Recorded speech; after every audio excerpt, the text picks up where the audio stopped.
boa noite. Estamos agora online, aí na página do coletivo Resistência e Luta, no Facebook. Vamos aguardar um pouquinho nossos companheiros, né? Conseguirem acessar, entrar na nossa página, uns 30 segundinhos, para a gente dar início à nossa atividade de hoje.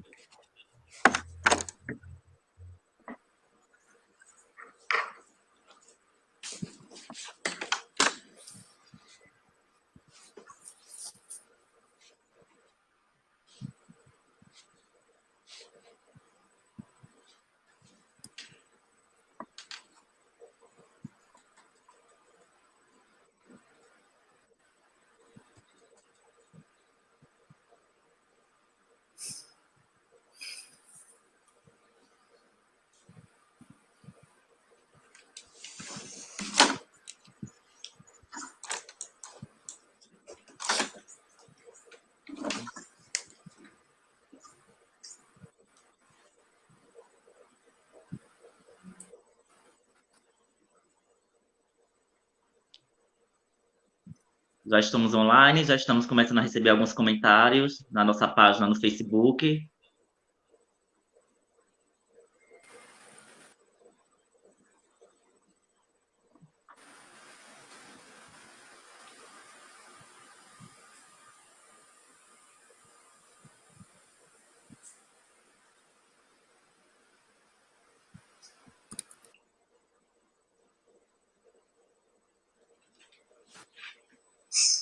Então, vamos dar início aqui à nossa live hoje, tá?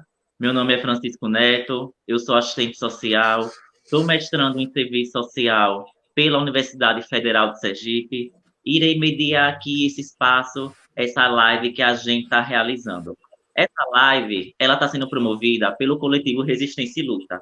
Esse coletivo, ele surgiu em Sergipe, é um coletivo de assistentes sociais que objetiva valorizar a profissão, defendê-la, lutar pelos direitos sociais, pelas políticas públicas e ser um espaço organizativo para que nós, assistentes sociais e demais trabalhadores, consigamos nos organizar e lutar por algumas demandas da nossa categoria e de todos os trabalhadores. A live de hoje, ela tem por título a importância do SUAS no enfrentamento da Covid-19 e o trabalho do assistente social. Essa live, ela está sendo inserida dentro de uma programação do mês do assistente social. Ou seja, toda terça-feira, nesse mesmo horário, às 19h30, irá ocorrer lives em comemoração ao mês do assistente social, promovidas aqui pelo coletivo Resistência e Luta. Dia 15, essa sexta-feira, também haverá uma live, né, em comemoração ao dia do assistente social, que é dia 15. Mas todas as terças-feiras a gente irá promover alguns debates, tá? Que demandaram, como essa, a partir das demandas dos próprios colegas assistentes sociais que compõem esse coletivo e da própria inserção profissional, né, aqui da realidade, tanto de Sergipe como em âmbito nacional. Hoje teremos como palestrantes aqui Jucimere Silveira e Anne Caroline. Jucimere Silveira, ela é professora, doutora do mestrado em Direitos Humanos e Políticas Públicas e do curso de Serviço Social da PUC-Paraná e do doutorado em Humanidades na Universidade Católica de Moçambique. Ela é membro do coletivo Resistência em Defesa da Assistência Social e da Frente Nacional em Defesa do SUAS, consultora e pesquisadora da área de serviço social. Hoje ela é uma referência em âmbito nacional na política de assistência social e vai contribuir com a gente nesse debate tão necessário nesse tempo de pandemia que a gente está vivenciando.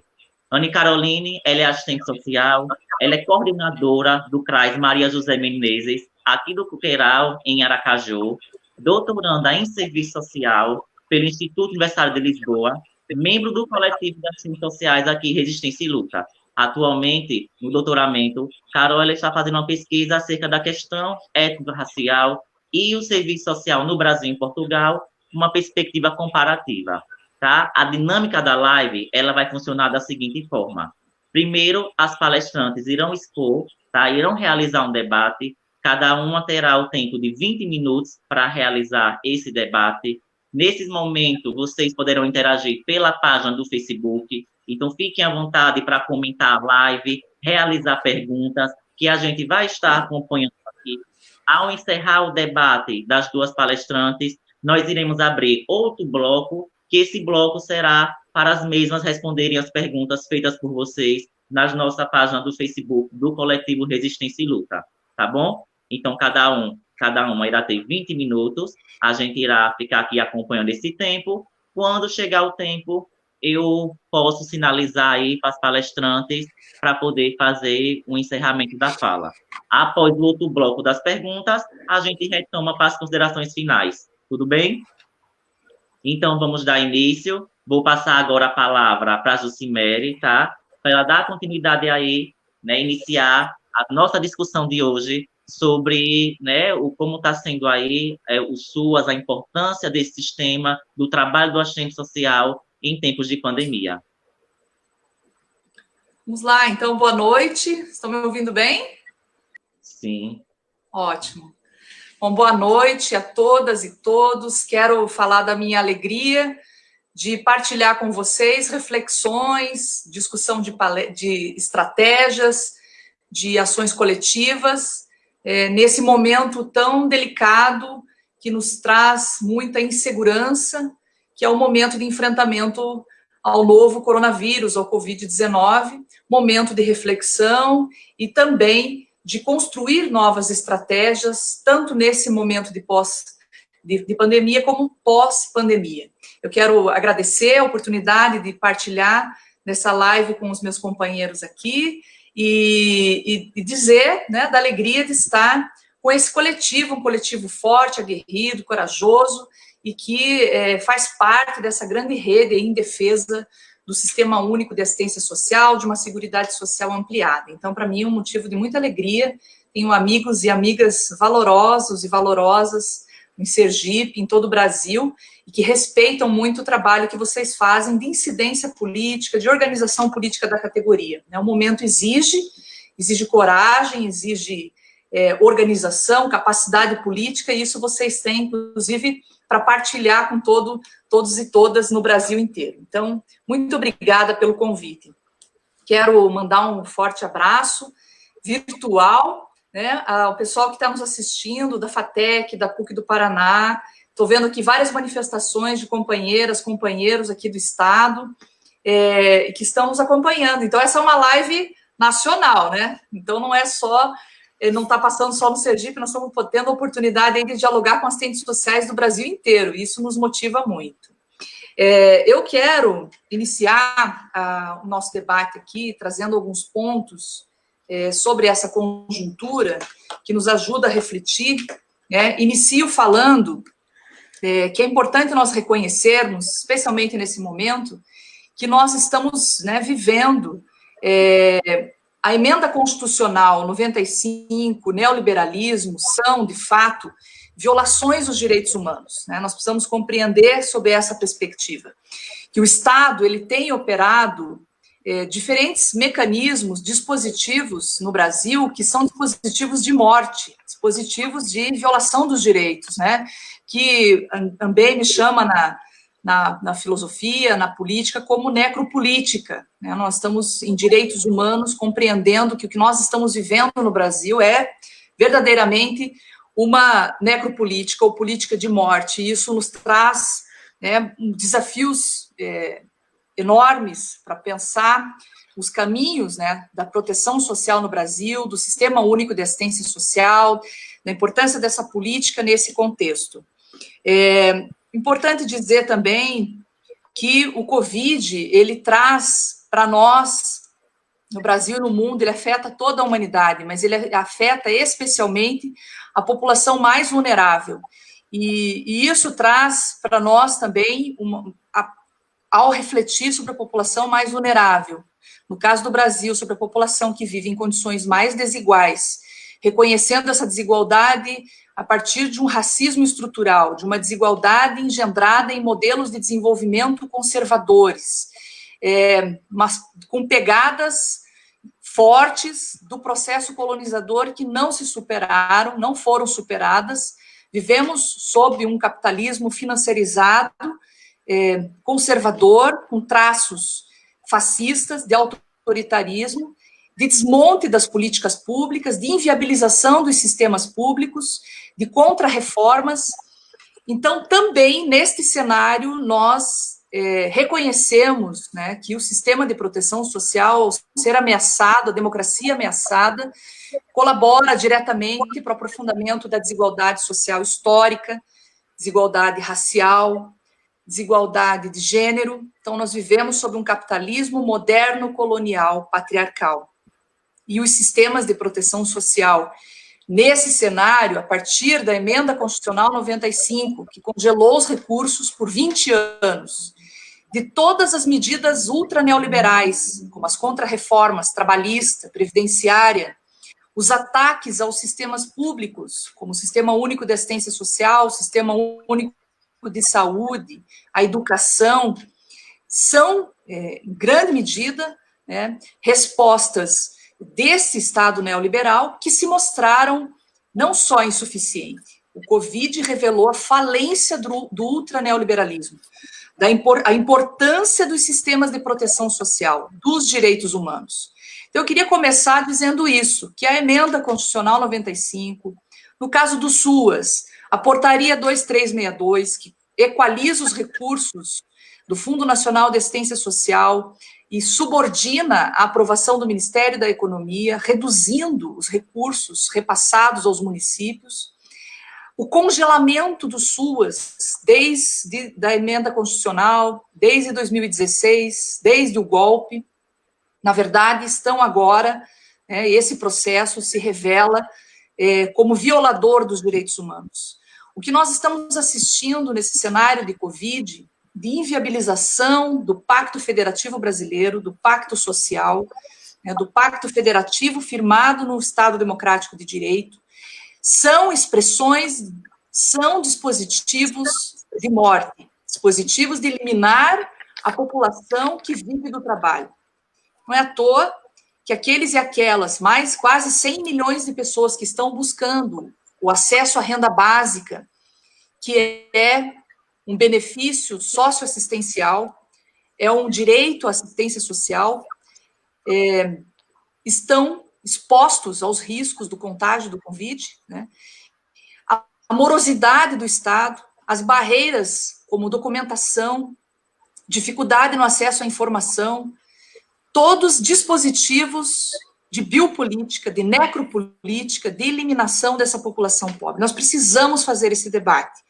O que nós estamos vivendo atualmente é a expressão de política de morte, de eliminação da nossa população, que vive do trabalho, população mais vulnerável, que habita os territórios mais desiguais.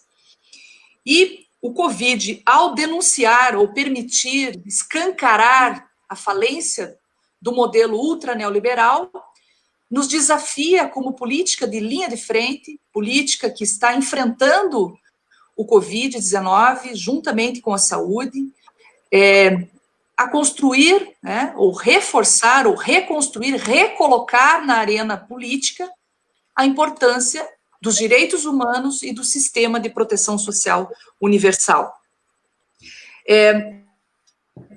Nós estamos presenciando no Brasil uma profunda desproteção. Agora é o momento de nós, assistentes sociais, trabalhadores do SUAS, demais profissionais na área, visibilizarmos, né, a cobertura que hoje o Sistema Único de Assistência Social tem no Brasil, as desproteções, as novas desproteções com o Covid-19 e construir, né, novas possibilidades políticas com essa política ultraneoliberal, com uma proposta de assistência social subordinada aos interesses econômicos, de um Estado que é gerencial para os interesses do capital e que é, do ponto de vista social, penal e racista. Então, para nós, o que tem que ser denunciado ao Brasil, e nós não podemos ter dúvida do que está acontecendo no Brasil, é um colapso social e institucional.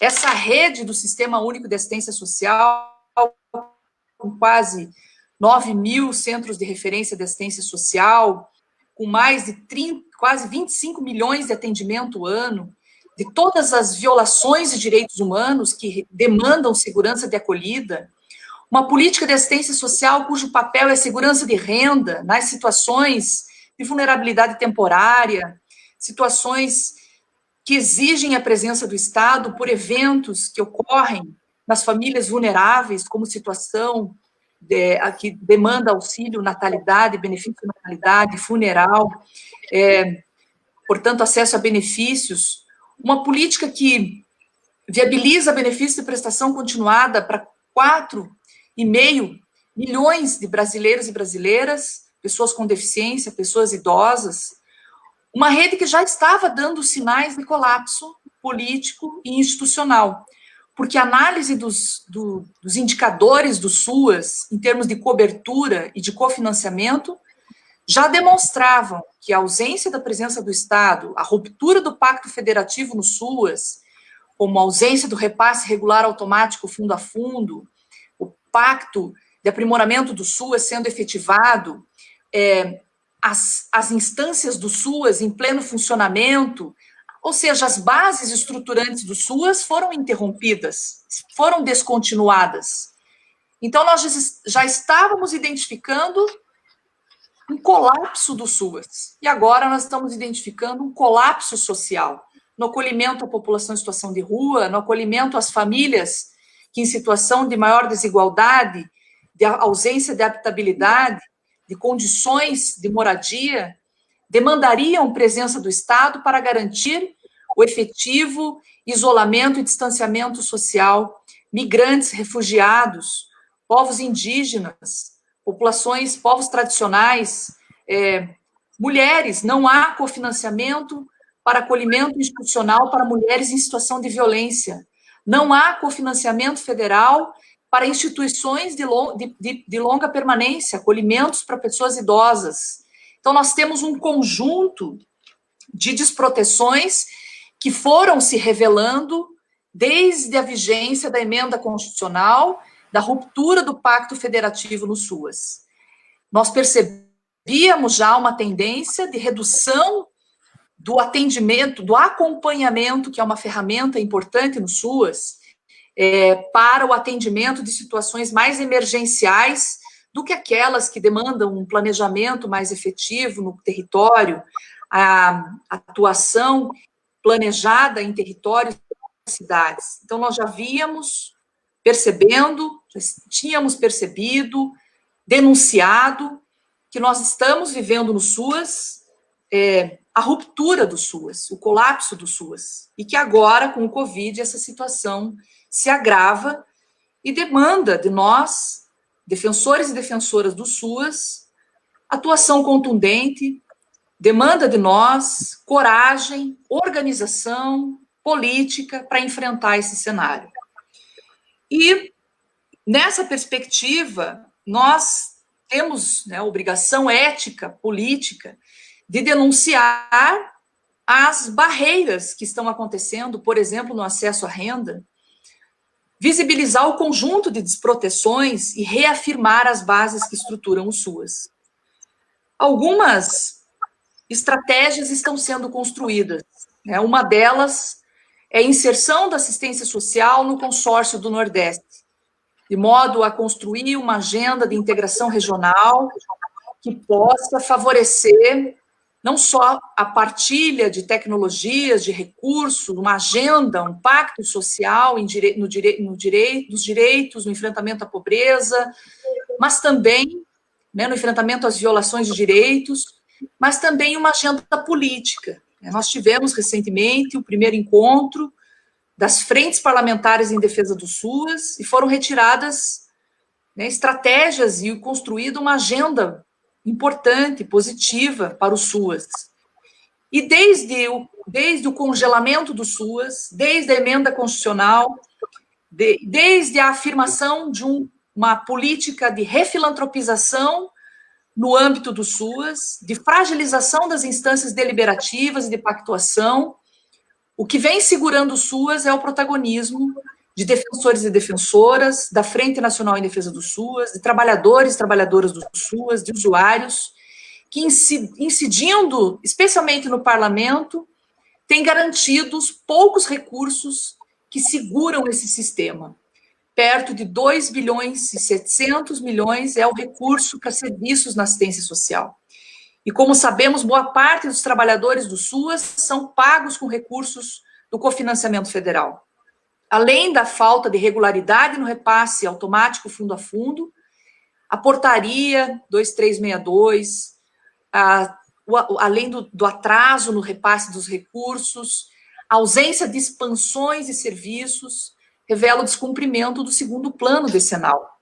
E nos desafia a repensar aí os caminhos e as estratégias para reafirmar o Sistema Único de Assistência Social na sua importante atuação no enfrentamento à desigualdade estrutural, às violações de direitos humanos, numa perspectiva de compor, integrar e articular um amplo sistema de proteção social, universal, redistributivo, democrático e com serviços de qualidade. Então, nesse sentido, né, ao percebermos os processos e as investidas neoliberais e conservadoras para a inviabilização do Sistema Único de Assistência Social, ao mesmo tempo nós vemos aí a possibilidade política de reafirmarmos um projeto popular para a assistência social. Um projeto que integra uma concepção ampla de direitos humanos e de seguridade social. Isso passa necessariamente pela articulação de forças progressivas, de forças democráticas, do campo democrático, que apontam uma perspectiva de projeto emancipatório. E o serviço social tem uma colaboração fundamental nesse processo. E assim, nessa primeira parte do nosso debate, quero concluir que tem um conjunto de desafios que compõem a nossa agenda política no SUAS, que foi construída na Conferência Nacional Democrática, construída e realizada com participação popular, a partir de uma definição governamental de não realização na conferência, e lá nós definimos uma agenda política que vai desde a reafirmação das bases que estruturam o SUAS até uma perspectiva decolonial de direitos, de política pública. Nós queremos superar as marcas coloniais de uma política pública. Então, afirma a centralidade do combate ao racismo, à desigualdade de gênero, do combate à desigualdade social, a integralidade da proteção, a integralidade dos direitos, nessa concepção de uma seguridade social mais ampla. E é preciso e necessário reafirmar isso a partir, e por isso é decolonial, da integração com as forças sociais, porque direito não é outorga, direito é conquista, e se conquista com luta social. Então, daí a importância dos sujeitos coletivos, dos sujeitos de direitos, que integrados numa agenda política, no SUAS, assim como em outras políticas públicas, apontam para a perspectiva da soberania popular, construção de um desenvolvimento econômico que não seja subordinado aos interesses do capital financiarizado.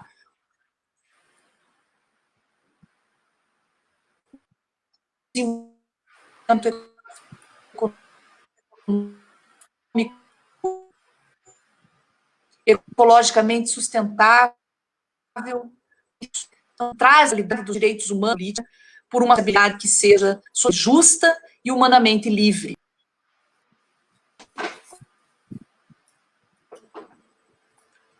Caiu? Voltamos? Sim, sim. Acho que voltamos agora.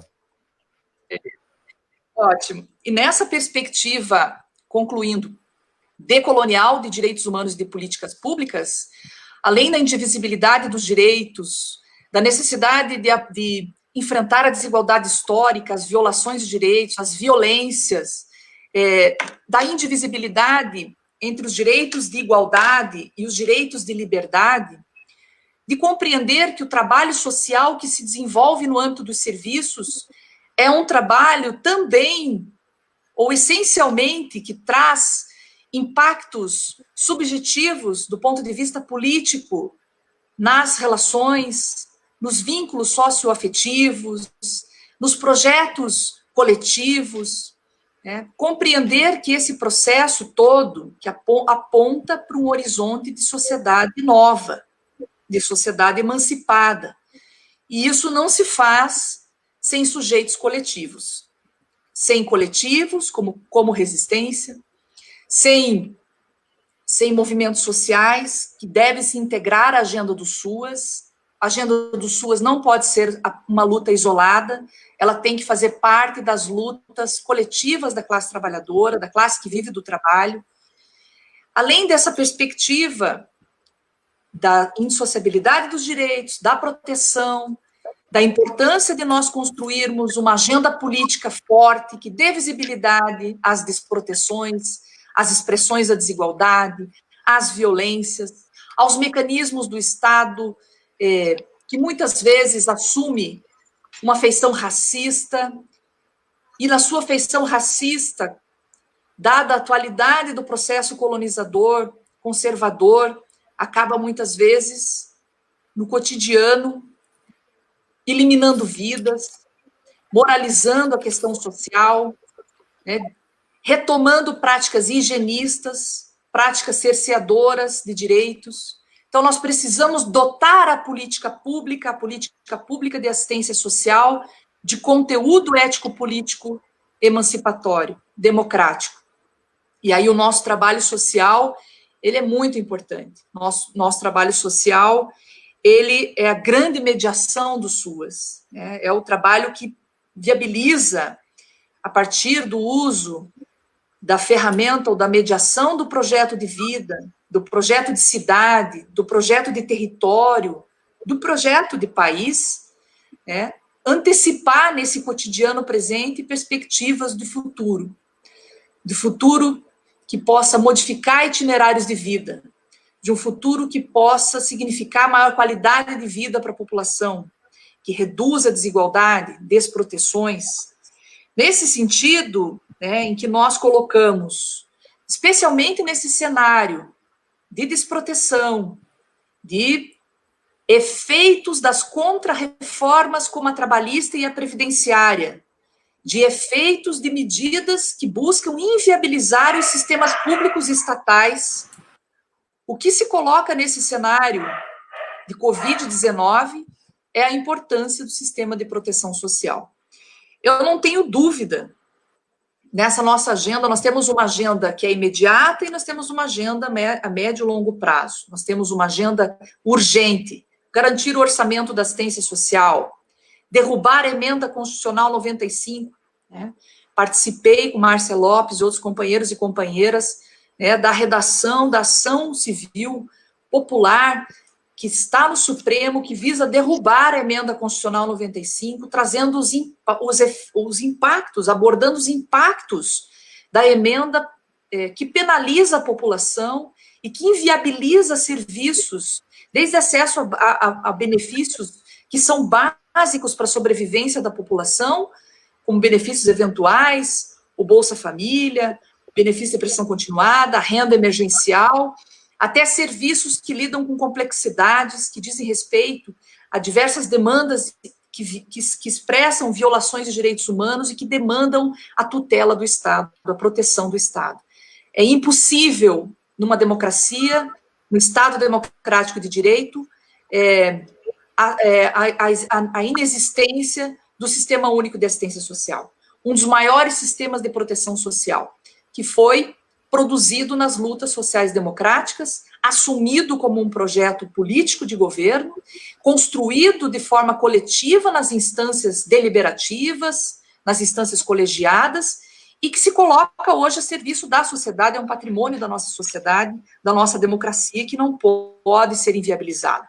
Então, além dessas demandas imediatas por orçamento público, por derrubada da emenda constitucional, por revogação da portaria 2362, que reduziu os repasses dos recursos para os municípios, a retomada do Pacto Federativo no SUAS, com o pleno restabelecimento e funcionamento do Conselho Nacional de Assistência Social, da Comissão Intergestores Tripartite, né, de demais espaços de construção republicana e coletiva da política de assistência social, outros desafios se colocam. Como incluir na agenda do SUAS essas desproteções, as ausências e os vazios que o SUAS ainda tem no Brasil. As populações, os públicos, as cidades, os territórios que não têm cobertura do SUAS. A desprecarização do SUAS. Né? Nós temos discutido no âmbito do consórcio do Nordeste a importância de mapear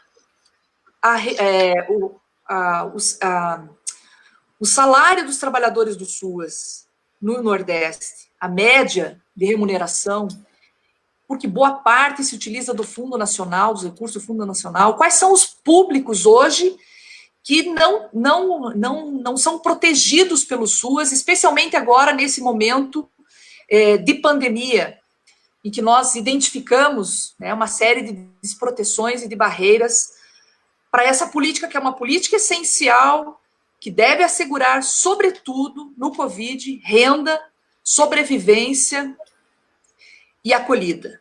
Nesse sentido, que ela tem um papel fundamental, né, a resposta do Estado deve ser à altura da sua essencialidade. Eu concluo dizendo que esse momento de adversidade, esse momento de enfrentamento ao Covid, que muitos assistentes sociais e outros trabalhadores e trabalhadoras sociais estão na linha de frente, construindo e garantindo proteção social, é um momento em que nós precisamos, né, reafirmar esse projeto de SUAS, fortalecer as estratégias coletivas, como temos feito em âmbito nacional, com alguns resultados importantes e incidência política, para que nós possamos construir um novo padrão de proteção social no Brasil, enfrentar o ultraneoliberalismo, esse projeto político que se coloca no Brasil, que não é não é um projeto que defende a vida.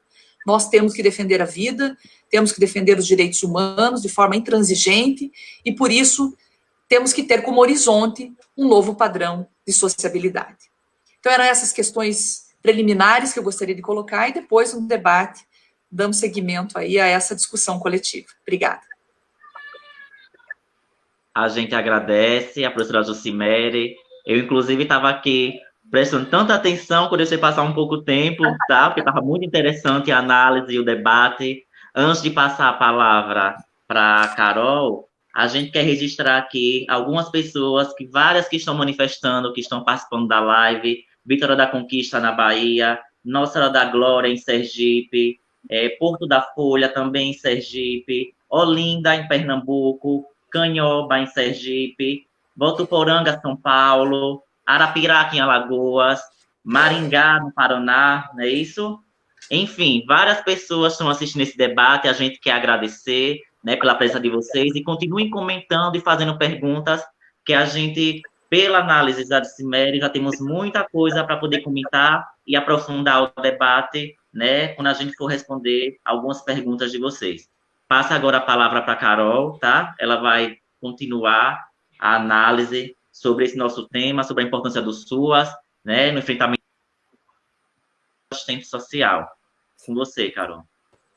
Bom, boa noite a todas e a todos, né? Obrigada, agradecer pelo convite, agradecer a Jucilene, agradecer principalmente ao Coletivo Resistência e Luta, né? Que a gente trilhou os caminhos, os processos, como o Neto bem colocou, e persistindo na garantia da defesa da nossa profissão, da criticidade da nossa profissão, e o quanto nós podemos expandir, né, surgiu essa proposta, né, coletivamente aceita pelos membros, para a gente estender os nossos debates.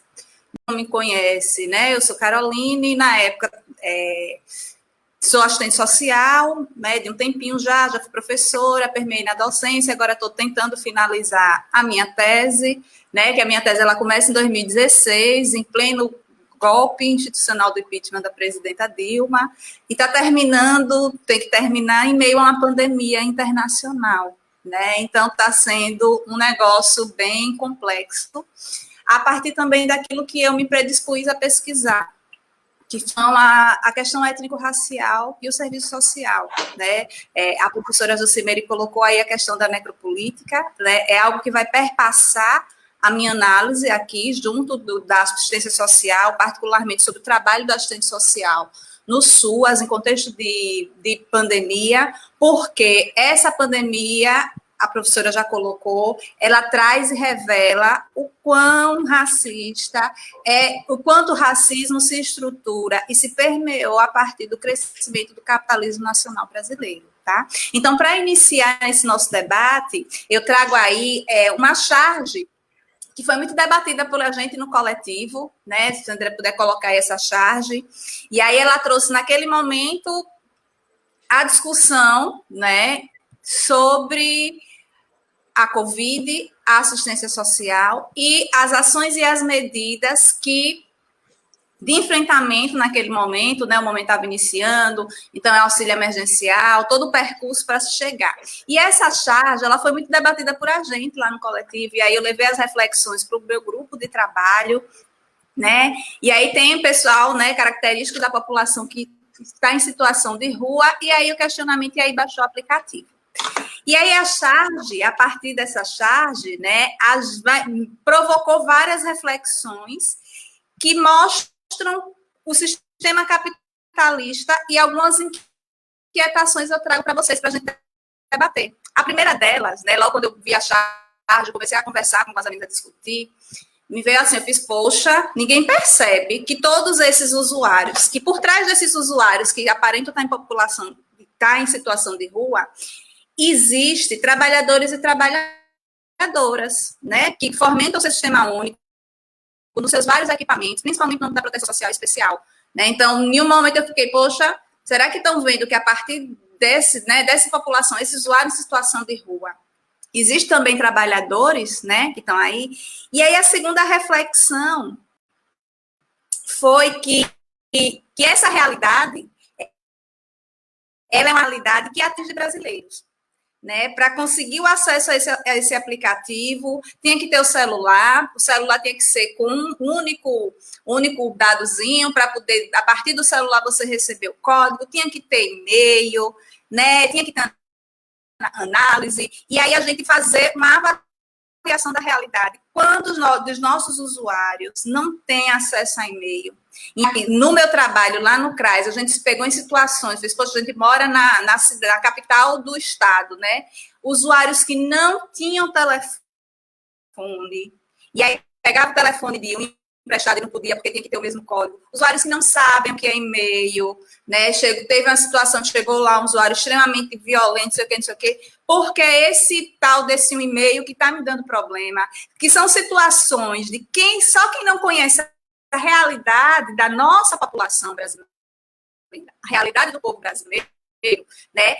E a charge mostrava um pouco disso, né? Trazia um pouco dessa situação.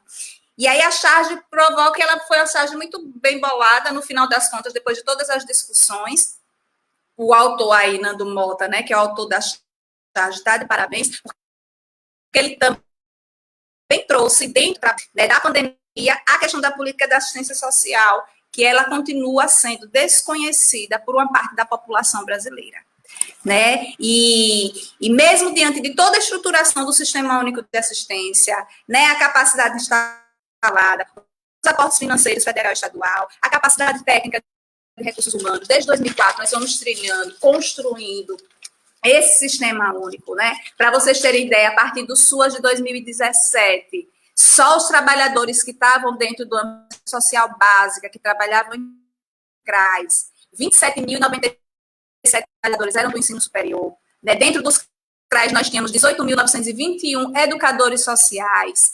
3.442 cadastradores, 7.920 coordenadores, 9.328 apoios administrativos. Né? E no âmbito do CREAS, nós tínhamos 6.197 assistentes sociais trabalhando diretamente no Brasil, dentro do Centro de Referência Especializada. Nós tínhamos 4.443 psicólogos em 2007, trabalhando no âmbito dos CREAS. Nós tínhamos 1.661 advogados, 1.271 pedagogos, trabalhadores que estavam em 2017 claro que esses números, né, tendem a aumentar, mas que mostra que nós, enquanto Sistema Único de Assistência aos Trabalhadores, ainda não somos muito bem conhecidos. E a terceira reflexão que achar conhecimento desse governo, realidade do povo brasileiro, né? Apesar de estar, a professora bem colocou aí, né, a questão do filósofo camarões Mbembe sobre a questão da necropolítica, né? Ela vai servir de análise, e aí eu reforço, né, como uma categoria analítica para nosso sistema de proteção social do SUAS e para nossa Seguridade Social também, né? A pandemia, ela está revelando hoje processos de sustentação do sistema capitalista, a partir do racismo, do colonialismo e do machismo, né? Então, eu queria aqui só ler uma passagem de Akin Mbembe, que é extremamente importante, para a gente poder compreender o lastro que a realidade histórica brasileira traz a partir do componente racial. Né? Então, se observarmos, Mbembe vai trazer, a partir da perspectiva da escravidão ou da ocupação colonial, morte e liberdade estão irrevogavelmente entrelaçadas. Como já vimos, o terror é uma característica que define tanto os estados escravistas quanto os regimes coloniais contemporâneos. Ambos os regimes são também instâncias e experiências específicas da ausência de liberdade. Viver sob a ocupação contemporânea é experimentar uma condição permanente de viver na dor. Eu acho que a Covid, ela trouxe e revelou essa nuance, essa realidade que a gente tem aqui, né? Aí, por exemplo, se vocês fizerem um exercício breve, né, aqui em Aracaju, eu trago a cidade de vocês em que aparece o maior percentual de pessoas infectadas, né? Como foi o histórico da infecção, quem é que trouxe, quem é que não trouxe, e como é a realidade de quem acessa o Sistema Único de Assistência Social na condição principalmente de usuário, né? E aí como é que ficamos nós, trabalhadores do SUAS, diante dessa pandemia, né?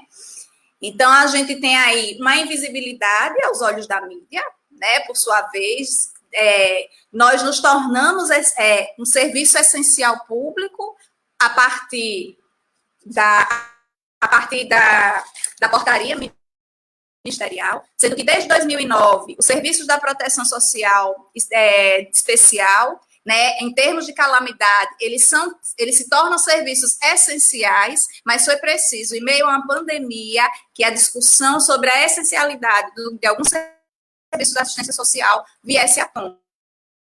E de que formato essa essencialidade coloca para nós trabalhadores no nosso dia a dia, no contexto da pandemia. Né? Então, a partir do decreto 10.282 de 2020, a assistência social e o atendimento à população vulnerável vai se tornar um serviço essencial. E na essencialidade desse serviço, a gente consegue compreender ou desvelar cada vez mais a disputa pela direção social da política de assistência social, como bem colocam as professoras, né, nos livros que elas vêm contextualizando, a professora Yasbeck, a professora Esposado e a professora Berenice, né, vem trazendo da perspectiva da disputa social, Carol, sobre a política da...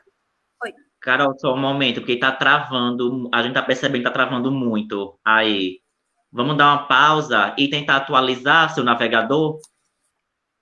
Feche e abra para ver se a gente consegue voltar. Porque começou a travar muito. Aí a fala está cortando. Vamos verificar então, aqui. Eu saio e volto pelo link. Aperte F5 para atualizar. Só para atualizar o navegador, para atualizar a página, para a gente ver se volta normal, porque começou a travar bastante. Já apertei F5. Atualizou? Apareceu carregando a página? Não. Só um momento.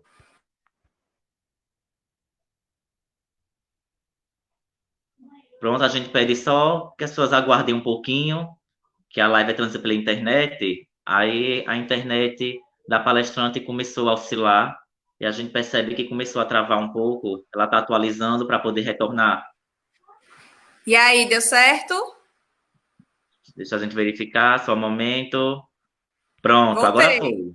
Pronto, agora Eita. pode E continuar. agora, eu volto de onde? Ai, meu Deus, esse negócio online é muito difícil. Bom, vamos lá, né? E então, como é que fica? Eu não sei até onde deu para acompanhar, então eu vou voltar um pouquinho para a situação de como é que ficamos nós, trabalhadores do SUAS, específico assistentes sociais, num contexto de pandemia, em meio a esse cenário conjuntural que a professora Jucimere colocou, em meio a algumas reflexões, não sei se deu para acompanhar, a partir daquela charge lá do aplicativo e da população em situação de rua, né? Então, por exemplo, quando os serviços de assistência social e o atendimento à população vulnerável se torna essencial com a portaria 10.282, a gente ainda está na camuflação da invisibilidade. Por quê? Porque desde 2009, a tipificação, ela dá parâmetros de que os serviços de proteção social especial, em meio àquela eles já se tornam essenciais. Né? Então, é preciso ver que foi necessário esta portaria para que se percebesse que tem serviços da assistência social que são serviços essenciais e que necessitam toda a continuidade de financiamento, de capacitação de trabalhadores. Né? Então, a partir do decreto 10.282, a assistência social e o atendimento a público vulnerável se torna serviço essencial, e nessa essencialidade do serviço entra algo que é muito bem tratado para as pesquisadoras que são da área da assistência social, que é a disputa pela direção da social, né? Na perspectiva de direitos e justiça. Imagine que desde 2004, quando o SUAS, né, ele tá se erigindo ali no primeiro mandato do governo Lula, está se consolidando, existe claramente na política da assistência social uma disputa por sua direção social a partir de justiça e direitos, né? E no contexto de pandemia, essa disputa ela se torna cada vez mais clara, cada vez mais evidente nesse contexto, né? Por quê? Porque aquela população que recorre à política e ao trabalhador que implementa essa política na pandemia de Covid, eles estão em um meio de risco de contaminação, né? Então, quando a gente se torna essencial, por exemplo, eu tenho 10 anos como trabalhadora do SUAS de Aracaju, hoje estou enquanto coordenadora, mas sempre fui assistente social da proteção social básica, né? No acompanhamento junto com o PAIF. E aí, quando esse serviço se torna essencial, essa disputa pela direção social, inclusive entre nós trabalhadores, se faz cada vez mais presente, né? Então, essa pandemia, ela acabou desnudando as desigualdades estruturais que fazem parte de uma sociedade construída sobre o capitalismo e estruturada por classe social. E aí é bom que a gente compreenda que as próprias ações que o Estado, seja na esfera federal, na esfera municipal e estadual tomando, elas possuem ainda um caráter de classe, porque na realidade aqui de Sergipe, na realidade da cidade de Aracaju, a combinação ela não chegou ao todo nas periferias, né? Então tem algumas ações, por exemplo, isolamento social, ficar em casa, né? Quem está nas periferias, né, o nosso maioritário público-alvo da assistência social, ele não está tendo possibilidade, ele não está tendo direito a essa perspectiva de isolamento. E aquele benefício que seria para que ele pudesse, não está fazendo a diária, ele não está indo, na realidade do bairro que eu trabalho, são muitos lavadores de carro, são muito usuários, pessoas, inclusive, que ficam em situação de rua. Ele não chegou, ele não acessou. É aquela reflexão da charge que a gente tem. E se a gente for fazer uma avaliação dos números quantitativos, que a toda hora fica aí, não sei quantos casos foram confirmados, não sei quantos casos foram confirmados, em Aracaju, como é que essa realidade de endemia, assim como lá na perspectiva da discussão da necropolítica, é importante a gente entender a questão do caráter de classe e como ela vem desvendar, desnudar e tratar disso. Para quem não é daqui de Sergipe, né, Aracaju é a capital do estado e grande parte da área nobre da cidade está na zona sul, já margeando as praias, e grande parte da área periférica está na zona norte, que é a zona, que é a área territorial a qual eu trabalho, e na zona centro-oeste. Então, por exemplo, o bairro mais populoso daqui de Aracaju está localizado na zona sul, é o bairro Farolândia. E no bairro Farolândia, nós temos 102 pessoas infectadas confirmadas. Vou ter que parar. Confirmadas. E aí, se a gente for fazer um paralelo... Tá cortando, é? Você pode... A gente avalia melhor concluir, né? Quero falar uma conclusão. E a gente dá seguimento aqui para ver se sua internet melhora. Mas cortou muito da fala? Não, é porque tá travando em alguns momentos, entendeu? Não tá assim cortando a fala completa, não. Só tá travando em alguns momentos. Aí possa ser que para algumas pessoas que também têm a internet oscilando, não tá chegando a informação completa. Mas ele está travando só em alguns momentos. Aí corta algumas palavras da sua fala. E aí, a gente faz o quê? Eu queria só terminar esse dado, porque ainda nem cheguei na discussão do serviço social. Você pode tentar, porque ó, agora normalizou, né, a sua fala. Você Normalizou? vai para a fala do serviço social, né, para ir para a conclusão, e a gente verifica. Se continuar travando muito, a gente, né, vai partir para outro bloco, para a gente poder dar continuidade ao debate e verificar se normaliza a sua internet, viu? Tá bom. Então, vamos lá. E o que, dentro do trabalho enquanto assistente social, a gente consegue, né, dar conta a partir de sermos serviços essenciais, de não termos uma contraproposta, de não termos todo um arcabouço e não sabermos, muitas vezes, como essa essencialidade no serviço, né? Então, acho que a primeira questão que a gente tem é com relação ao nosso exercício profissional nesse contexto de pandemia, da gente compreender a importância das dimensões profissionais que nós temos, né? Porque eu tenho lido muitos textos que vêm dizer que, olha, dentro desse contexto de pandemia, a dimensão técnico-operativa, ela deve se sobressair. E dentro da realidade, né, dentro do meu contexto de trabalho, eu acho que as análises em termos de trabalho do assistente social no SUAS, as dimensões elas não devem ser superdimensionadas. Não tem como a gente trabalhar apenas demandas emergenciais, né? E aí, na realidade, os benefícios, a eventualidade do acesso aos benefícios, ele se torna majoritariamente o trabalho desse assistente social, mas não tem como a gente, mesmo nessa demanda emergencial, fazer o exercício profissional só a partir da questão técnica, porque vai pedir o quê? É a concessão do benefício, E essa concessão, ela vai vir atrelada a várias dimensões e a vários contextos. Continua cortando, eu posso prosseguir. Continua cortando? Continua cortando um pouco. As pessoas estão comentando aqui na live que está travando, mas está dando para entender, né? Porque, como eu disse para você, está cortando apenas algumas palavras da sua fala. Alguns estão comentando que está travando bastante, outros estão dando retorno que está travando, mas está dando para compreender. Você ainda tem 4 minutos de fala. Tá.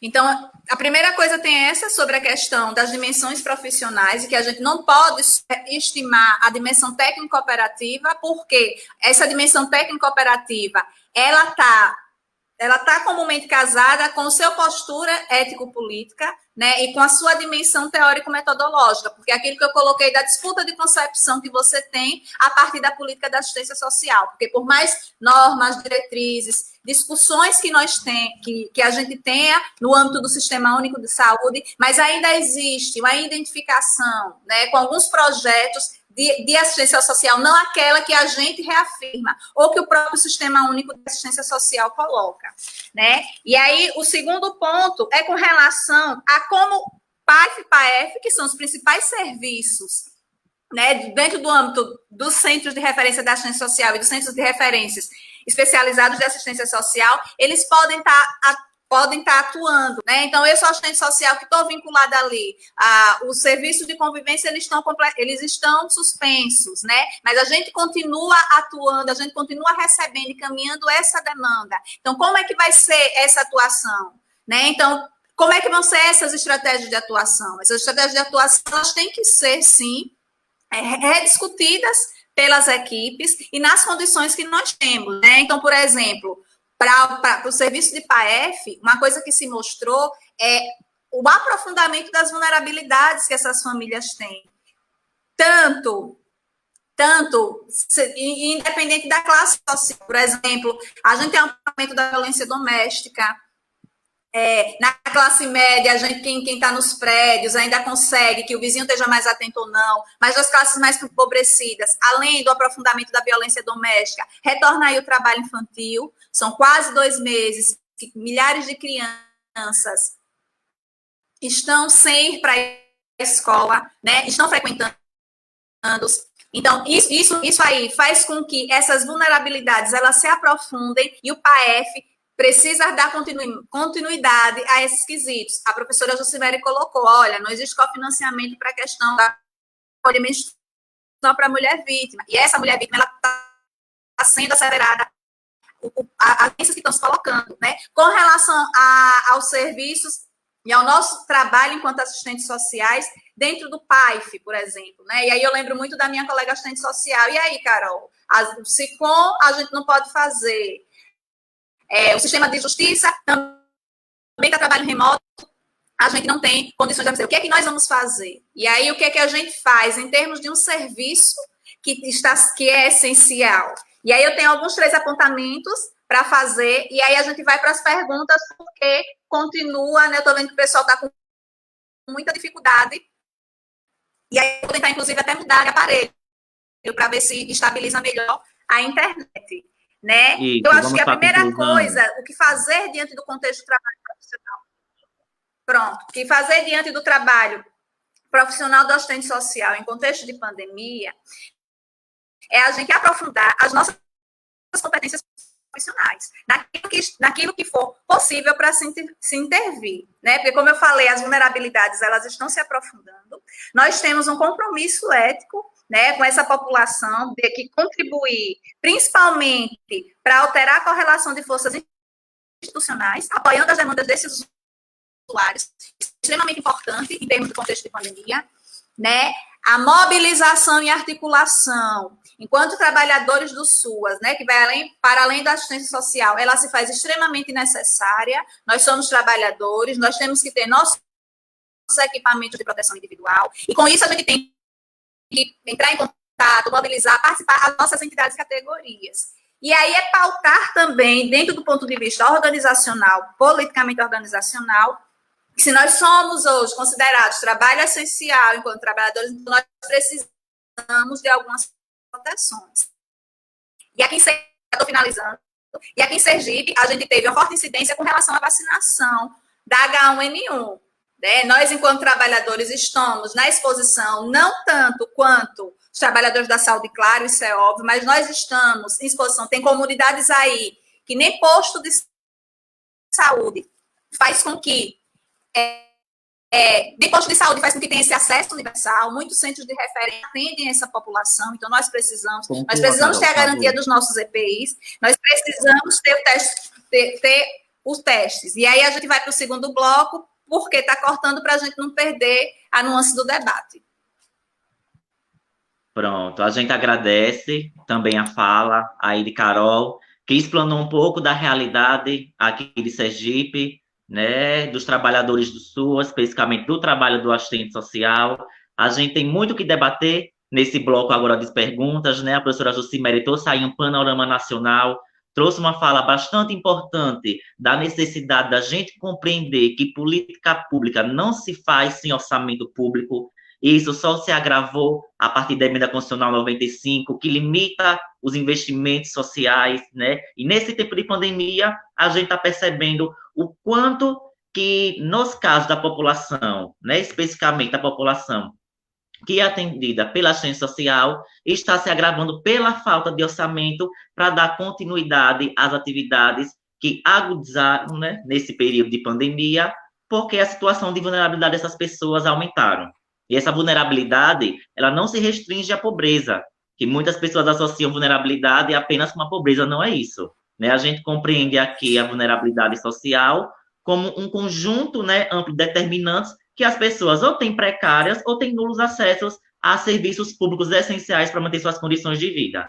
Né? Carol trouxe aí uma fala também bastante importante de alguns dados, né, de Sergipe, sobre essas pessoas que estão solicitando a assistência no CRAS, né, que é a porta de entrada para a assistência social, né, que nós, trabalhadores, especificamente assistentes sociais, temos que aprofundar aí nossas competências e atribuições, que o que a gente percebe é que hoje, né, em tempos de pandemia, as pessoas, né, a forma como está sendo gerida, como está sendo organizada, está restringindo a política de assistência a benefícios eventuais. Está impondo que trabalhadores da assistência, eles sejam apenas perguntadores de critérios de condicionalidades, né? E não é isso a política de assistência. Muita gente está comentando aqui, e aí a gente vai partir, né, para essas perguntas, para nossas palestrantes poderem comentar.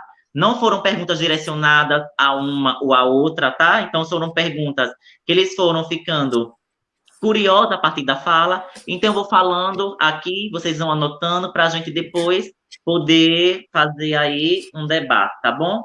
Vou selecionar aqui umas 5 perguntas nesse primeiro momento, e depois a gente, a depender do tempo, a gente pode fazer mais um bloco de 5 perguntas, certo? Aqui, Magali Góes, ela pergunta, né, para que vocês consigam explanar um pouco sobre quais as condições de trabalho dos profissionais do SUAS no Brasil e em Sergipe, especialmente em tempos de pandemia, né? É um questionamento que Magali faz aqui para a gente, uma provocação, né, a partir da charge que Carol colocou, Dara Rosa colocou, né, se Carol está achando o curso online difícil, imagina nossos usuários, né, lembrando da charge aí que ela colocou, muitas instituições, Renata Zanelato pergunta, né, que muitas instituições pautadas no benefício eventual têm recorrido à entrega de cestas básicas e kit de higiene. Como a gente consegue desvincular tal ação do assistencialismo? É outro questionamento que Renata Zanelato coloca para a gente. Vamos aqui ver outro questionamento. Dara Rosa também, ela coloca, gostaria que tanto Carol quanto Jucimere comentassem sobre a estratégia do governo do Paraná de oferecer o cartão Comida Boa, que é um voucher para comprar em mercados no valor de R$ 50, cuja entrega está sendo feita pelas igrejas evangélicas e católicas, desconsiderando o direito humano à alimentação adequada enquanto segurança alimentar e os próprios direitos socioassistenciais, né? Aqui em Sergipe também tem uma estratégia parecida, que é o cartão Mais Inclusão, oferecida pelo governo do estado, né? Então, acho que, Carol, dá para fazer um paralelo aí com esse benefício que também está sendo vinculado lá no governo do Paraná. Vamos ver aqui mais um questionamento. Só um momento.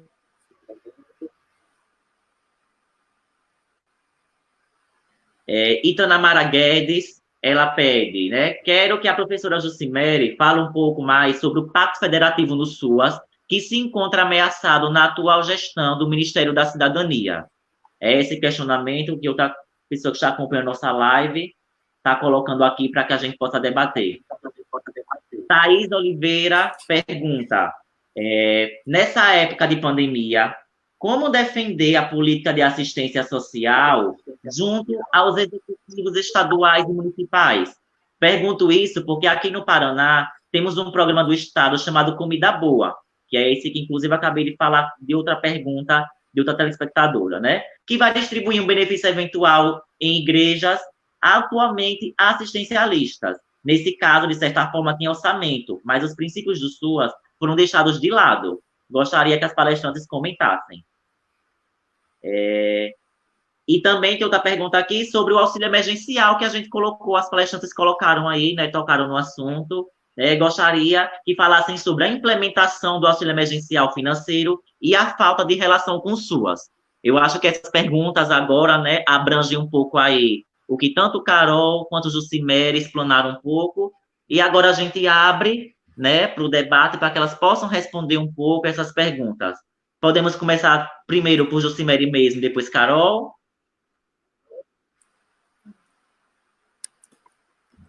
Então vamos começar. Passo a palavra agora para a Jucimere. Logo em seguida, a Carol também pode fazer suas colocações acerca desses questionamentos. Bom, primeiro eu quero agradecer as perguntas, são centrais no debate do SUAS e trazem a gravidade da ruptura do Pacto Federativo, elas estão interligadas. Nós, quando iniciamos a construção do Sistema Único de Assistência Social, nós construímos coletivamente algumas bases que estruturam o SUAS. E essas bases que estão prejudicadas desde 2015, 2016, com a emenda constitucional. E, basicamente, eu queria tratar de algumas dessas bases, né? Eu quero tratar dessas bases porque as perguntas se relacionam. Condições de trabalho.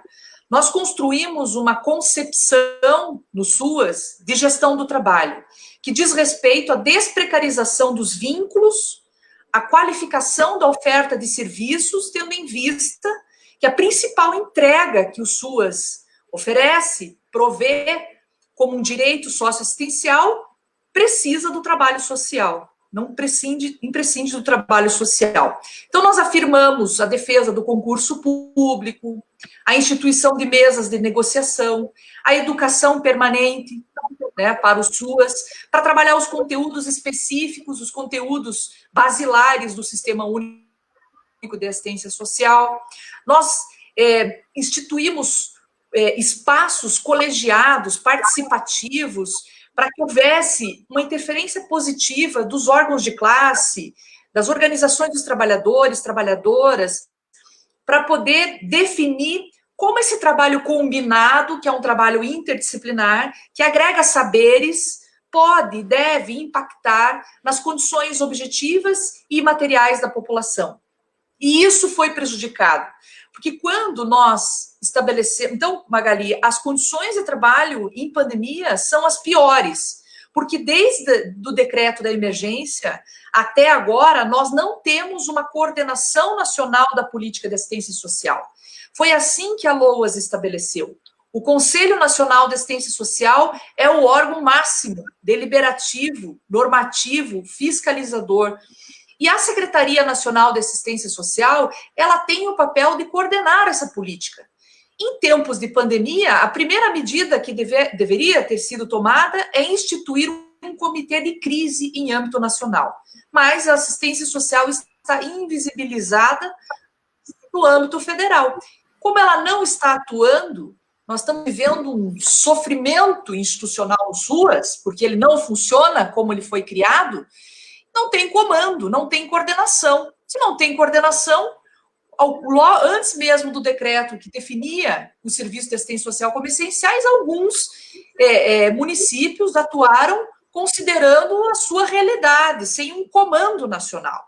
Isso traz dificuldades, inclusive justifica porque alguns governos estão atuando para garantir sobrevivência descolado do SUAS, como é o exemplo do estado do Paraná, retomando práticas assistencialistas que não coadunam com os princípios estruturantes do SUAS.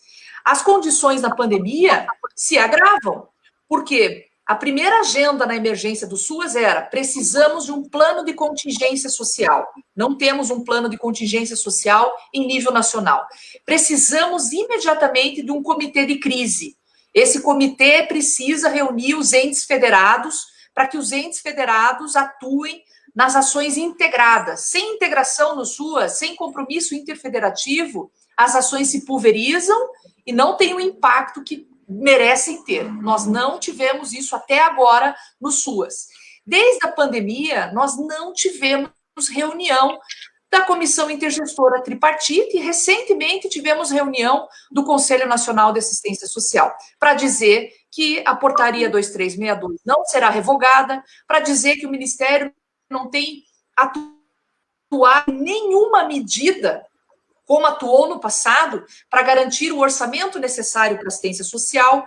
Um exemplo, né, preocupante. Nós temos um recurso aprovado pelo Conselho Nacional para 2020 de 2 bilhões e 700 milhões. É com esse recurso que nós mantemos todo o conjunto de CRAS, de CREA, Centro POP, acolhimento, os serviços cofinanciados no SUAS, no Brasil.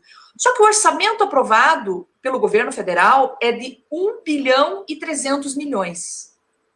Esse crédito adicional, ele apenas paga o enfrentamento do Covid em 3 linhas de ação: equipamento de segurança, alimentação e acolhimento para a população em situação de rua, sem nenhuma discussão com os municípios e os estados. O governo federal definiu de forma vertical como esse crédito adicional, que foi uma medida urgente, aprovada pelo Parlamento Federal, deveria ser executado. Os municípios estão em isolamento político, de gestão nos SUAS, porque não participam da governança da renda emergencial, não participam apresentando, embora apresentem oficialmente, soluções para minimizar as dificuldades que o acesso à renda está tendo para a população de modo geral, mas especialmente para a população mais vulnerável, que é atendida pelo Sistema Único de Assistência Social. Nós tivemos uma redução de 63% no orçamento para assistência social. Não é à toa que as condições de trabalho são as mais adversas, porque o efeito, desde a emenda constitucional, 63% de redução do recurso da assistência social, se nós formos considerar o orçamento de 2020. E pasme, minha gente, o orçamento de 2020 não tem recurso para o que a Carol falou. Não tem recurso para as ações do trabalho de enfrentamento ao trabalho infantil. Não tem previsão orçamentária para as ações de aprimoramento da gestão. Então, nós estamos vivendo um colapso no SUAS, né? E, nesse sentido, queria aqui, respondendo também as perguntas, dizer, com objetividade, né? Essas bases estão rompidas. Repasse automático fundo a fundo. Foi uma das primeiras medidas adotadas no governo Lula, a regularidade dos repasses, a transformação da rede SAC. Quem está há mais tempo na assistência social sabe o que é a rede SAC, ação continuada. Uma das primeiras medidas do governo Lula foi transformar em serviços continuados, né? E o cofinanciamento é para manter as expansões pactuadas. Nós não tivemos expansão desde 2016. Apenas um recurso para medida socioeducativa, porque houve interferência do sistema de justiça junto ao Ministério da Cidadania. O recurso do programa Criança Feliz só cresceu, né? Buscou recurso da assistência social. Paralelo a isso, vamos olhar os números, né? Os números evidenciam o tamanho da importância do SUAS para o governo federal.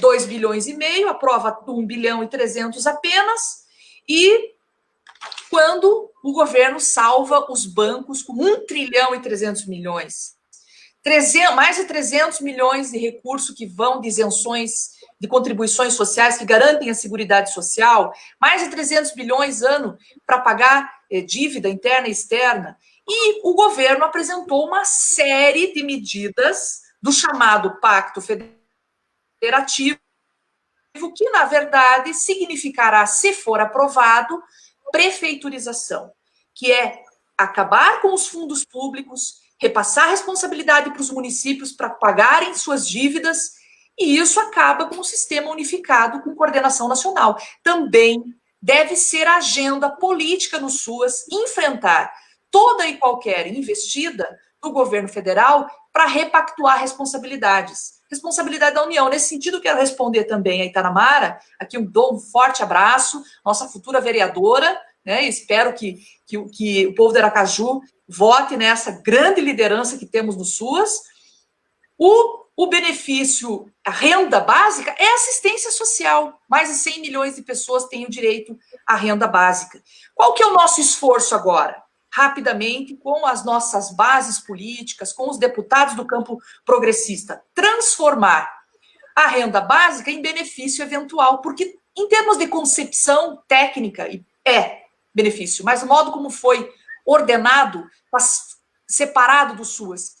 Para a Secretaria Nacional de Assistência Social, vamos usar a LOAS. Não é responsabilidade da União atender com benefício eventual, calamidade pública, emergências. Isso é responsabilidade dos estados e dos municípios. Não é. É responsabilidade, sim, da União, está definido na LOAS, só que nós precisamos alterar a LOAS. Fizemos uma redação para alterar, articulando com deputados para garantir que seja ordenado a renda básica como um benefício socioassistencial eventual para situações de emergência. E nós temos que pensar rapidamente na pós-pandemia. Esse benefício não pode ser por 3 meses, ele deve se estender pelo menos por 1 ano. Então, o nosso esforço político no SUAS é garantir o orçamento, significa pagar os 2 bilhões que a União deve aos municípios de recursos de exercícios anteriores, significa garantir o orçamento atual para manter a rede SUAS, que é 2 bilhões e 700, e recursos novos, 2 bilhões são insuficientes. Mais de 600 municípios fizeram adesão a esse recurso, que é um recurso adicional para enfrentar o Covid-19. Mas desrespeita o Pacto Federativo, não foi discutido nas instâncias do SUAS, não foi aprovado pelo Conselho Nacional, foi definido de forma verticalizada e desconsidera, inclusive, as desproteções e as prioridades dos municípios. Então, de modo geral, eram essas as questões, né? Eu vou deixar um pouco para a Carol complementar, mas entendo que todas as críticas que vocês muito bem se pontuam, como esses cartões para garantir segurança, que são desintegrados da segurança alimentar, da agricultura familiar, da rede que garante alimentação, significa reiterar as práticas conservadoras no SUAS. Não é um problema o SUAS se integrar, muito pelo contrário, integrar o acesso ao cadastro único, vincular ao CRAS, para que a segurança alimentar, a alimentação que vem para essa população, que venha da agricultura familiar, e esse cartão fortaleça a agricultura familiar, seja repassado como era o PAA, para garantir que a agricultura familiar se sustente em período de pandemia. O que não pode é reeditar o assistencialismo, as ações pontuais, fisiológicas, que reforçam a cultura patrimonialista. E isso é um dever nosso, denunciar e definir estratégias coletivas para enfrentar. Nós não podemos ter dúvida da nossa agenda no SUAS. Ela é imediata, passa pelo orçamento público, passa pela reafirmação das bases estruturantes do SUAS, cofinanciamento, pacto federativo, expansões com base no diagnóstico das desproteções, dos vazios protetivos dos territórios, dos públicos invisibilizados, à luz do segundo plano decenal, sem fundo público, sem deliberação, pactuação, sem corresponsabilidade interfederativa, não tem pacto federativo no SUAS. O que existe é a crescente substituição de um sistema público-estatal por programas pontuais e fisiologistas. E isso nós não podemos deixar acontecer.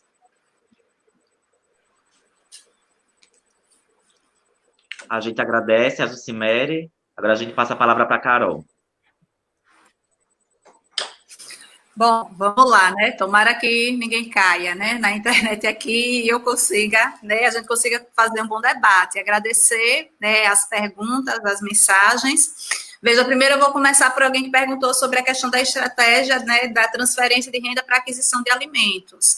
Eu acho que foi uma estratégia por muitos municípios aí do país. Aqui em Sergipe nós também tivemos a partir do governo do estado, né? Então essa estratégia, a aquisição do alimento via cartão, não vejo como uma estratégia ruim, mas aqui em Sergipe, a partir inclusive do direcionamento que Jucimere colocou, a gente teve um avanço, porque a luta do Conselho Estadual de Segurança Alimentar e Nutricional fez com que os agricultores familiares, eles pudessem vender para aquela família e adquirir. Então, você acaba articulando, né, uma série de áreas que não são da assistência social, mas que são codependentes e interligados, que é a questão do acesso à alimentação, né? Então, a realidade nordestina, na qual a gente está, por exemplo, a gente não vai ter como, na emergencialidade, não fornecer o benefício eventual, mas, em termos de benefício eventual, já existem pactuações, e essas pactuações, elas têm que ser reforçadas, inclusive via conselhos municipais de assistência social, né? Ver quais são os municípios e as cidades que têm, por exemplo, e são poucos aqueles que têm regulamentados em lei o benefício eventual, e aqueles que têm pelo menos algumas orientações, como é no caso aqui de Aracaju, via esse Conselho Municipal de Assistência Social, essas orientações, elas têm que ser seguidas, né? Então, com relação ao cartão, as estratégias, elas vão mudando. Aqui em Sergipe, e a partir da luta e mobilização de trabalhadores do SUAS, né? E aí nós temos um exemplo. Lá, nós temos um exemplo no nosso próprio coletivo Resistência e Luta, né?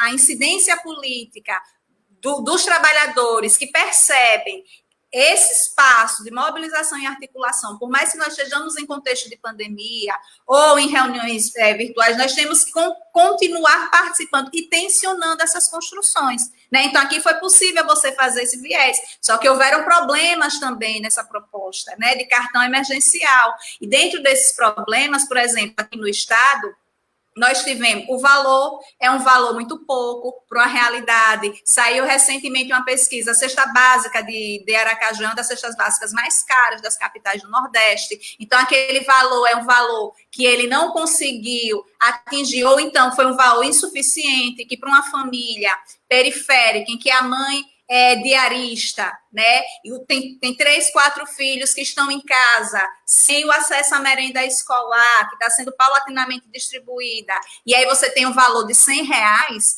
aquilo ali em uma semana, em 2 semanas, a partir de como essa mulher trabalhadora consiga estender, ela não vai conseguir esse acesso, né? Então, aqui a gente tem que ter muita discussão, tem que ter luta política e compreender esses espaços estratégicos. Eu acho que isso é um dos apontamentos para a resposta para Renata Zanelato, né, com relação à questão da desvinculação do assistencialismo com o benefício eventual. Veja, a discussão que a gente tratou, que eu tentei tratar, da perspectiva da direção social que você vai dar para os serviços que estão postos na assistência social. Nós temos, por exemplo, uma ferramenta extremamente importante, que é a ferramenta do cadastro único, né? As famílias que não estão dentro dessa ferramenta, por exemplo, vai receber o benefício eventual, essas famílias, muitas famílias não vão estar na ferramenta do cadastro único, mas essa ferramenta do cadastro único faz com que a gente chegue até as pessoas, né? Mas essa ferramenta, ela precisa também estar atualizada por esses municípios. Aqui em Aracaju mesmo, a gente tem uma base de atualização muito grande, mas os 2 anos que são atualização obrigatória, não dá mais para garantir uma realidade que a gente puxe e que a gente extrai do cadastro único até para guiar no fornecimento desses benefícios eventuais, né? Então, com a pandemia, e a gente fazia essas discussões hoje durante o dia, tipo assim, a gente tem todo um calhamaço de legislativo, né, de várias experiências. Esse sistema único de assistência, a política da assistência social, ela é construída pela população, ela é construída por uma base de militantes, de homens e mulheres que militam pela Seguridade Social. Então, ela já traz nos seus escopos algumas estratégias e que nós precisamos aglutinar. Nós, enquanto trabalhadores, nós precisamos estar pautando. Nós precisamos estar pautando lá dentro desse... CMAS, como é que está essa discussão? A gente está verificando que há uma problemática. E aí também o que a Itanamara coloca com relação às condições de trabalho, mediante isso, né? A gente tem uma capacidade instalada muito grande, né? Não sei se deu para vocês verem, mas o número, por exemplo, de trabalhadores que nós tínhamos no Censo de 2017, né, serviço social, teve uma pesquisa recente pelo Conselho Federal de Serviço Social, e a política da assistência social hoje, ela ultrapassa a política de saúde em termos de intervenção do trabalho do assistente social, né? Então, nós precisamos pegar e essas condições materiais, essas condições de trabalho, ela passa por essa aglutinação, por essa mobilização desse profissional mediante as nossas instâncias de trabalho, né? Por as nossas entidades representativas, nossas entidades de classe, né? Os nossos sindicatos. A realidade do trabalhador do SUAS, ela é uma realidade extremamente municipalizada, principalmente aqui no âmbito de Sergipe, né? Então, como é que esse trabalhador ele está fazendo a discussão, a relação enquanto um trabalhador no âmbito das lutas gerais, né? Como é que está a perspectiva do sindicato? Como é que o sindicato está chegando, está acionando os nossos conselhos de classe, né? Estamos aí agora em plena semana do assistente social, os conselhos estão se renovando, ou então estão se atualizando, né? Então vão tomar posse e trazer isso mais próximo, em meio a uma realidade nunca vivenciada, né? Vai ser todo CRAS ou vai ser todo CREAS que vai ter algumas condições mínimas de trabalho estabelecidos, como internet, como o próprio computador, né? Essas estratégias, elas são estratégias que elas precisam ser reavaliadas, reatualizadas diante de todo o arcabouço que nós temos de legislação do Sistema Único de Assistência Social, né? As normativas, as nossas portarias, aquilo ali, até 2016, a gente tinha uma construção social em termos de grande paradigma, né? Eu acho que é mais ou menos dentro desse viés. A perspectiva assistencialista, né? Tem uma relação, não sei se com relação a isso, denúncia no Conselho Municipal de Assistência Social, fazer a denúncia, os trabalhadores estão com assento no Conselho Municipal de Assistência Social, como é que o Conselho Estadual de Assistência Social, né, a realidade nacional, ela acaba se redimensionando pela realidade estadual. Nós não temos o apontamento no plano de contingência emergencial do Estado, onde é que está a assistência social, no plano de contingência de alguns municípios, onde que está a assistência social nessa perspectiva, né? Por exemplo, aqui na minha cidade, a gente teve toda uma estratégia, todo um cuidado com relação principalmente àquela população mais vulnerável que tem, que é a população em situação de rua. Foi toda montada uma capacidade, foi toda montado, e isso veio aparecer no plano emergencial. Mas as outras perspectivas, né? Por exemplo, como é que a gente vai pensar para baixo? A gente tem que pensar em continuidade de serviços. As crianças do serviço de convivência e fortalecimento do vínculo, elas estão se aprofundando do ponto de vista das expressões da questão social. Como é que vai ficar o retorno? Todas as nossas atividades são atividades coletivas, né? São atividades que a gente está em grupo, o pai tem alguns atendimentos individualizados, mas tem atendimentos coletivos. Como é que vai ficar todo esse nosso trabalho mediante essa nova realidade que se aproxima, né? A pandemia, ela joga para a gente essas novas prospecções. Como é que a gente vai lidar? E temos que começar, né? Claro que isso vai passar, nós vamos conseguir combater esse vírus, mas nós temos também que começar a fazer reflexões sobre esse trabalho pós-pandemia. Vamos escutar? Conclua, Carol, por favor. Concluí já, deu para todo mundo escutar, cortou? Pronto, é que cortou, agora no final. Concluiu já? Tá, concluí. Vamos ver o próximo bloco, então. Pronto. Então, a gente agradece também a Carol, né, por esse bloco, agora essa explanação que fizeram. Vamos selecionar mais 2, 3 perguntas para a gente fazer o último bloco de questionamentos, tá? Para depois a gente ir para as considerações finais. Vamos verificar aqui, a gente agradece a participação de todos. Dani Guimarães, ela está fazendo um questionamento, mas uma colocação dela, né? Que nesse agravamento da vulnerabilidade, vem com o constrangimento dos usuários que, ao receberem benefícios eventuais como a cesta básica, são obrigados a posarem para fotos com as pessoas que, não necessariamente são técnicas do CRAS, fazem as entregas desses benefícios. Além da pandemia, a ação assistencialista eleitoreira é um entrave também para a nossa categoria. Dani coloca aqui, né? Temos aqui também de Marcos Cruz. Boa noite. Excelente oportunidade em acompanhar um debate nesse nível, nos levando à reflexão mais aprofundada a respeito do SUAS. Assim, ante a pandemia que estamos enfrentando, sem quaisquer ações claras do governo federal, como podemos atuar no CREAS, né, que é o Centro de Referência Especializado em Assistência Social, para que a população não fique ainda mais exposta, agudizando os distanciamentos entre serviços e os usuários da política pública de assistência social? Essa pergunta foi feita por Marco Cruz. Vamos aqui só para mais uma pergunta. Vamos verificar aqui. Crislane Santos gostaria de uma ideia de como iremos fazer alguma ação com nossos idosos do serviço de convivência e fortalecimento de vínculos, sendo que eles são o público mais vulneráveis a essa pandemia, né? E aqui colocam também, Itanamara traz uma importante reflexão sobre o projeto de lei né, que foi aprovado pelo Senado e a Câmara de Deputados, e que falta ser sancionado pelo presidente, né? Ela coloca aqui que esse projeto já lançou, ou a Confederação Nacional dos Prefeitos já lançou banner e nota informando que os 125 bilhões dessa ajuda, né, de socorro financeiro aos estados e municípios, previstos no PL número 39, que agora a sessão presencial, em que os municípios receberam 23 bilhões de ajuda direta, é insuficiente para recompor as receitas. Ou seja, os prefeitos vão continuar com o discurso que as prefeituras não vão ter recurso para pagar salários e os serviços, né, investir em serviços, programas. Esses são alguns questionamentos que a gente vai comentar agora nesse bloco. Com a palavra, coloca agora Jucimere, por favor.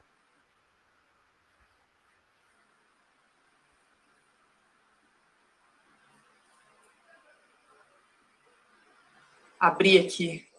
Bom, obrigada pelas questões, acho que são questões bem importantes também.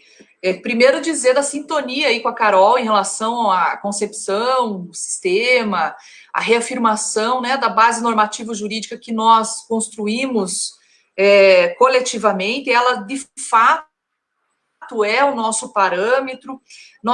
Vocês perceberam os vários exemplos que foram dados, que mesmo que existam constrangimentos e existem fragilidades no Sistema Único de Assistência Social em nível nacional, nós temos espaços e estratégias para reafirmar o sistema.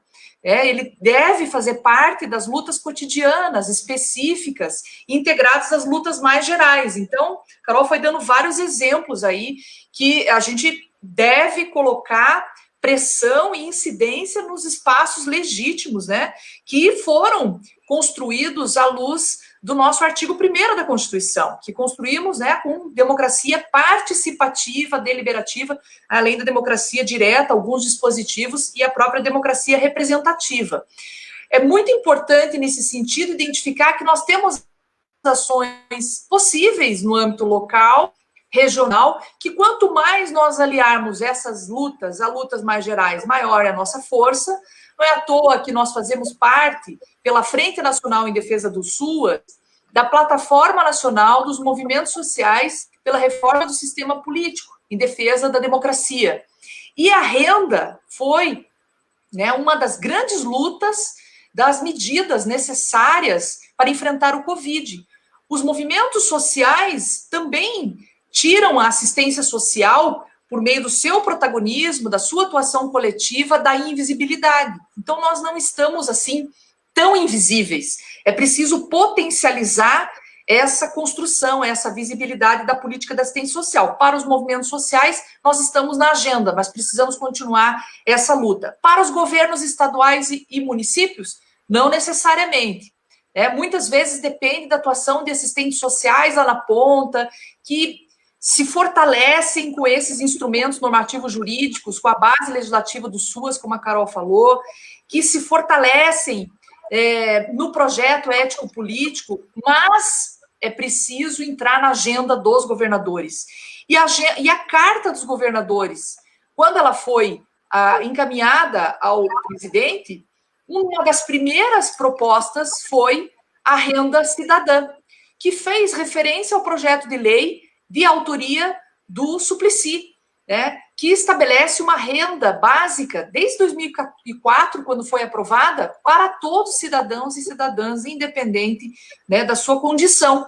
Os governadores defendem a renda básica, o Bolsonaro, o governo, defende R$200, a atuação forte dos movimentos sociais, das forças sociais, conquistam R$600, e essa luta precisa continuar, tanto para ampliar, quanto para dar segurança jurídica, marco legal para que essa renda se amplie. Está no debate internacional, em tempo de pandemia, a necessidade de uma renda cidadã, uma renda universal, não só aqui no Brasil, na América Latina, mas de modo geral. E isso nós precisamos fortalecer, porque se dá pela via da assistência social, é um direito socioassistencial, porque independe de contribuição para a Seguridade Social. E também dizer, né, que são várias as alternativas que nós temos que construir no trabalho social em tempo de pandemia. Carol falou algumas. O acompanhamento social, ele é uma importante ferramenta, um dispositivo técnico, ético, político, que nós usamos no SUAS. Acompanhar significa verificar, né, as desproteções, as vulnerabilidades, né, o grau de violação de direitos naquele território, daquele conjunto de famílias, naquela população, naqueles povos, ribeirinhas, indígenas, enfim. O acompanhamento, ele tem que ser visto como uma estratégia para reduzir as vulnerabilidades, garantir proteção socioassistencial, acesso aos demais direitos, sob o princípio da indivisibilidade dos direitos humanos, da proteção social. E, nesse sentido, vejam que paradoxo, um dos nossos indicadores de proteção no SUAS é a convivência social, comunitária, né? É o protagonismo, é a participação em espaços coletivos, em espaços sociais, para o uso do poder, da capacidade, plena expansão dos indivíduos sociais, da sua autonomia. E, de repente, com a pandemia, o isolamento é a proteção. Então, nós temos que pensar sobre isso. Como garantir proteção se o isolamento é uma medida que salva vidas? Outros fatores precisam entrar na nossa análise. Quais são as condições de habitabilidade, por exemplo, dessas famílias que estão em acompanhamento no PAIF, no PAEF, para que elas sejam garantidas, né?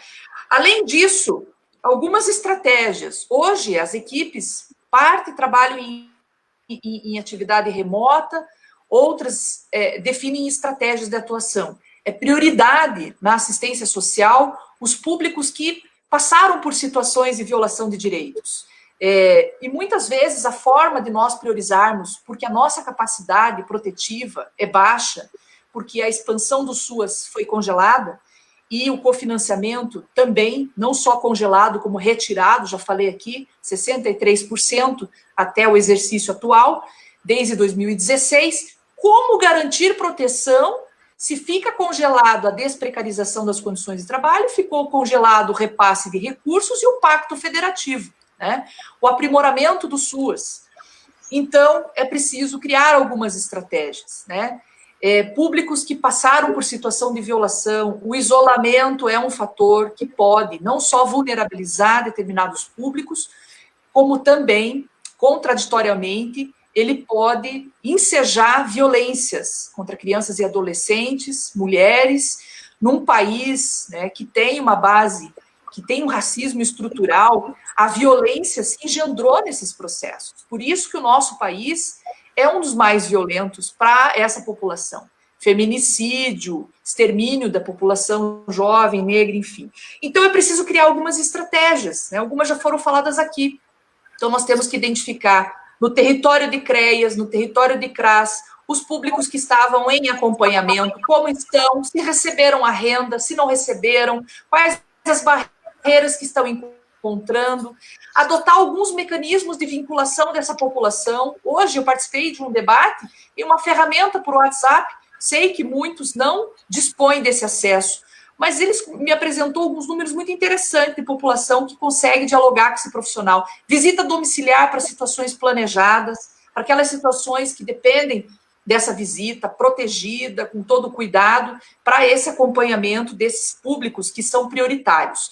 E forte atuação no acesso à renda, né, na desburocratização desse acesso e, né, nas condições de sobrevivência, nas condições para o devido isolamento e na acolhida, porque esse público hoje bastante suscetível ao Covid, nem todos estão em condições de ter essa proteção especial, e nós precisamos trabalhar fortemente com essa situação. E queria dizer, por último, que não tem como a assistência social não fazer parte dos comitês. Hoje, a deputada Cida, da Paraíba, fez um debate com o governador do Maranhão, Flávio Dino, né, e discutiu a assistência social. Nós temos que entrar na agenda dos governadores. Queria dizer para vocês que faço parte do comitê, né, o comitê técnico do consórcio do Nordeste. Eu vi que a Shirley participou aqui várias vezes, dando a sua opinião, é da equipe de vigilância de Pernambuco. Nós denunciamos a retirada de famílias do Bolsa Família, nos 3 encontros que tivemos do consórcio que colocou assistência social na pauta dos governadores, e saibam vocês, não sei, alguns pode ser que saibam já, que foi essa atuação que resultou na ação dos governadores do Nordeste para impedir que o governo Bolsonaro retirasse as famílias do Bolsa Família durante o Covid. Isso se estendeu para todo o Brasil. Nós demonstramos como em janeiro, muitos que estavam em condição de entrar no Bolsa Família não entraram.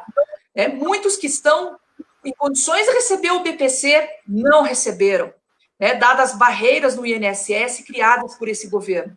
Nós denunciamos isso, oferecemos isso como matéria para uma ação junto ao Supremo Tribunal que se estendeu para todo o Brasil. E assim nós temos que fazer em outras questões que revelem desproteção, ausência de recurso, de condições de trabalho e outros aspectos fundamentais para que o SUAS seja alcançável por toda a população que dele precisar.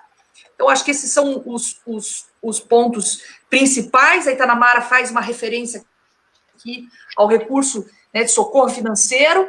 Nós temos que incidir no orçamento, chamado orçamento de guerra. Tem projeto do deputado que preside a frente em defesa do SUAS, para garantir incentivos aos trabalhadores do SUAS. Por isso é muito importante nós mostrarmos hoje em que condições os trabalhadores do SUAS estão atuando na linha de frente, para que o parlamento, afinal nós estamos vivendo sob presidencialismo e parlamentarismo, dê respostas a essas demandas legítimas, que não são só dos trabalhadores sociais, mas são da sociedade, especialmente da população mais vulnerável. Então, eram esses os aspectos assim, mais centrais que eu gostaria de destacar. Falamos aqui de pessoas idosas, já falei, instituição de longa permanência não tem financiamento federal, nem mulheres em situação de violência, nem migrantes, que acabam se utilizando os municípios das vagas das pessoas em situação de rua, que também não teve mais expansão.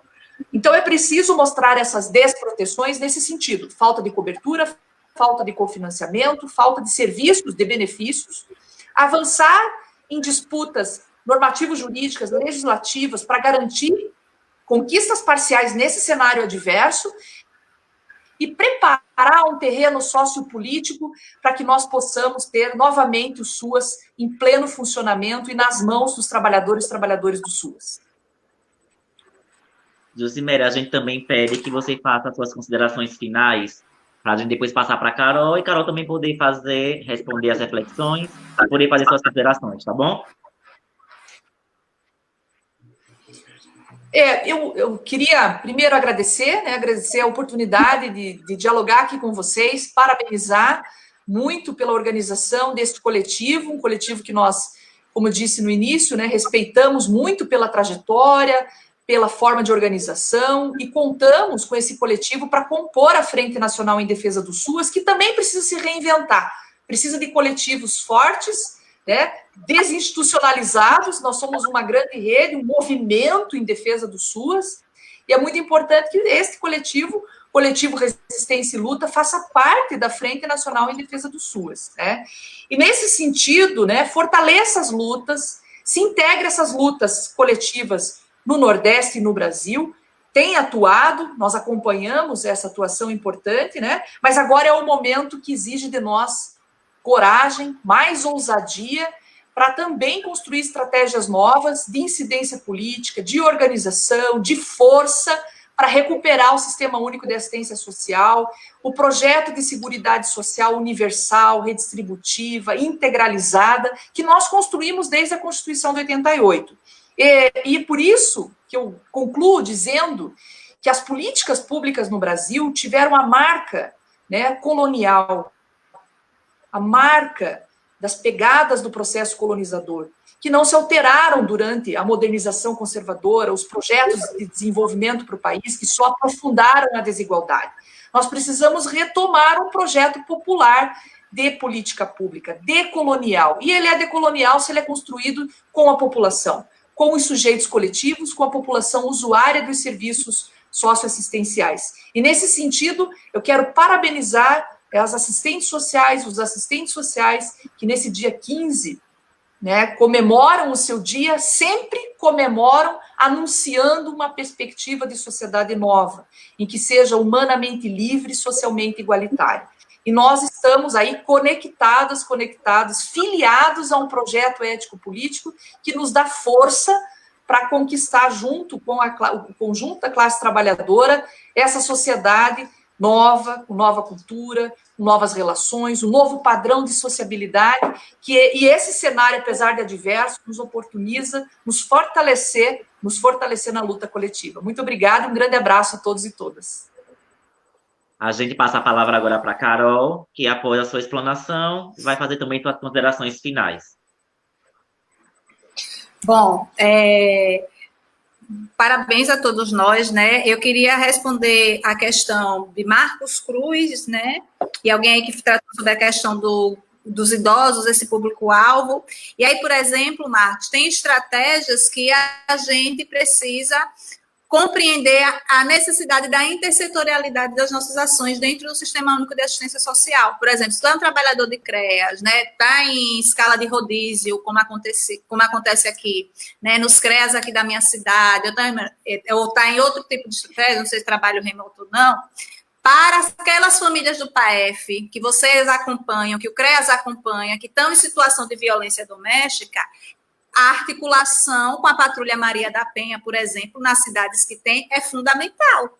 Né? É fundamental essa articulação com a Patrulha Maria da Penha, porque a violência doméstica, ela se aprofunda cada vez mais. Um exemplo prático disso é o auxílio emergencial.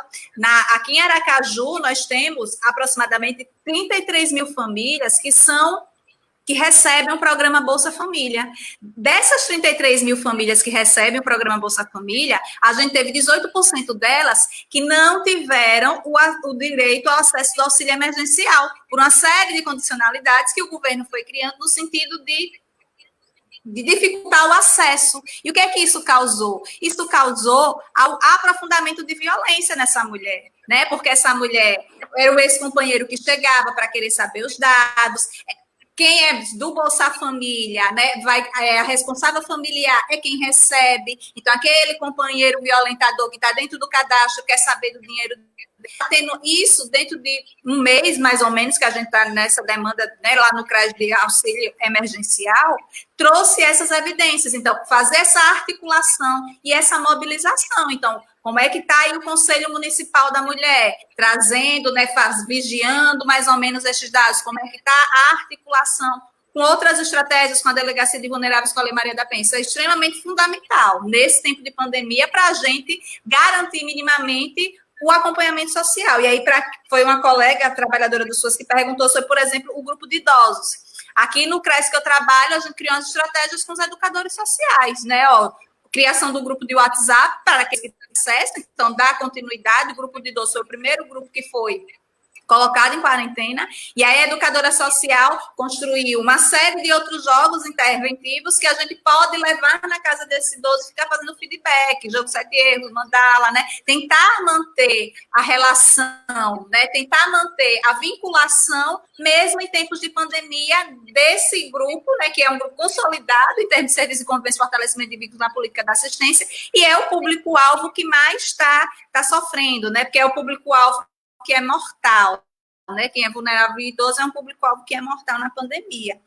Eu acho que são essas algumas questões, né, das perguntas nesse segundo bloco que veio.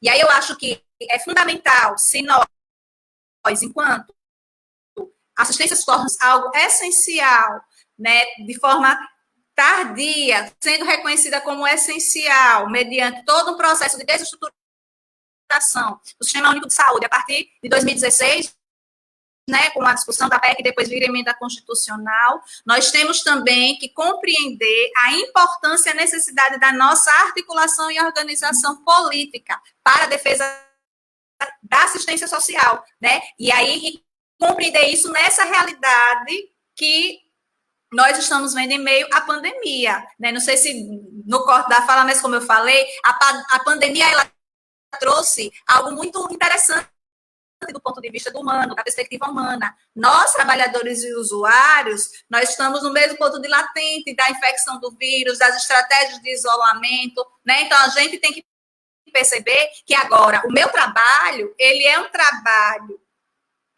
relacionado a um alvo específico da população que demanda, que necessita, que sobrevive dos serviços da assistência social, principalmente aqui, né, nas municipais.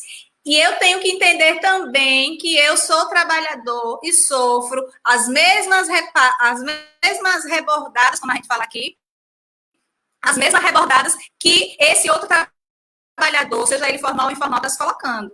Né? Então, eu acho que aí, em termos de pensar, no contexto de pandemia, o trabalho, não só social, mas eu expando para o trabalho dos SUAS, né? Existe a necessidade da gente existir, porque, em termos de várias comunidades, é aquele equipamento da assistência social que está dando acesso,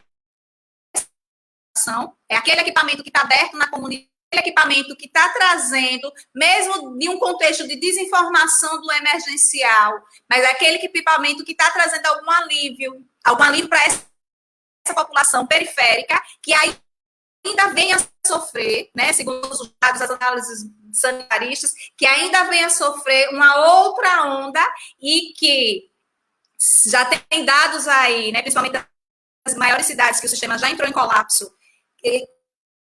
O vírus chegando na periferia, a gente tem aí mais uma fase, que é aí a fase mortal, e essa fase mortal ela vai atingir os nossos usuários, os nossos trabalhadores. Então, a gente precisa resistir, como sempre resistimos, né? E aí, fazendo a paráfrase com o nosso coletivo, a gente existe para resistir na resistência, e nós precisamos defender esse projeto coletivo que construiu o Sistema Único de Assistência Social e que vem sendo arduamente destruído, porque sem a perspectiva da assistência social, nós também temos que perceber o horizonte para a defesa imediata da assistência social e da seguridade social, porque tem uma interface muito grande entre os únicos sistemas únicos que sobreviveram, né, os SUAS e SUS, e como eles estão sendo fundamentais nesse contexto.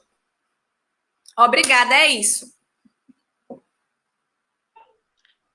Pronto, a gente agradece demais a participação aqui das palestrantes do Cimere e Carol, pela brilhante explanação, por ter topado esse convite, né, para a gente do coletivo também, é uma coisa muito nova, a inovação da gente nesse período de quarentena, de isolamento, promover lives, né, em alusão ao mês do assistente social, que a gente acha importante, né, refletir sobre essas questões, que a gente continue se apoiando enquanto profissionais, enquanto trabalhadores do Sistema Único de Assistência Social. A gente agradece muito a todos que participaram, né? Tivemos muitas visualizações, muitos comentários, todo mundo elogiando a iniciativa do coletivo, elogiando a explanação de vocês duas, né, de Jucimere e de Carol, pela brilhante colocação das reflexões tão necessárias nesse tempo de pandemia. A gente quer convidar a todos que assistiram, né, que nós, como eu disse no início da live, esse mês, todas as sextas-feiras, às 19h30, vamos ter outras lives sobre o trabalho do assistente social. Nesse dia 15, nessa sexta-feira, que é o dia do assistente social, a gente quer convidar vocês para nos acompanhar em outra live, tá? Essa sexta-feira, dia 15, às 7h30, que vai contar com a professora Dailza Sposati, né, da PUC de São Paulo, que vai falar aí com o tema assistente social, profissional de resistência e luta, uma análise do trabalho do assistente social em tempos de pandemia. Né, será a professora Dailza, junto com Itanamara Guedes, assistente social da Prefeitura Nossa Senhora da Glória. Então, além dessa sexta-feira, as outras duas próximas terças, nós teremos live, tá? Dia 19/5, que é a próxima terça, que vamos falar sobre o trabalho do assistente social no sistema prisional e no SENASE, e no dia 26, iremos fechar com uma última live sobre o papel da política de saúde no contexto de pandemia, que iremos contar com assistentes sociais, com médico sanitarista, com psicólogo, para a gente falar, né, sobre a política de saúde mental nesse contexto de pandemia. Então, mais uma vez, eu agradeço as palestrantes, tá? E temos um compromisso marcado essa sexta-feira, dia 15, às 7h30 da noite, e as 2 próximas terças, dia 19 e dia 25. Obrigado e até sexta-feira, dia 15. Tchau!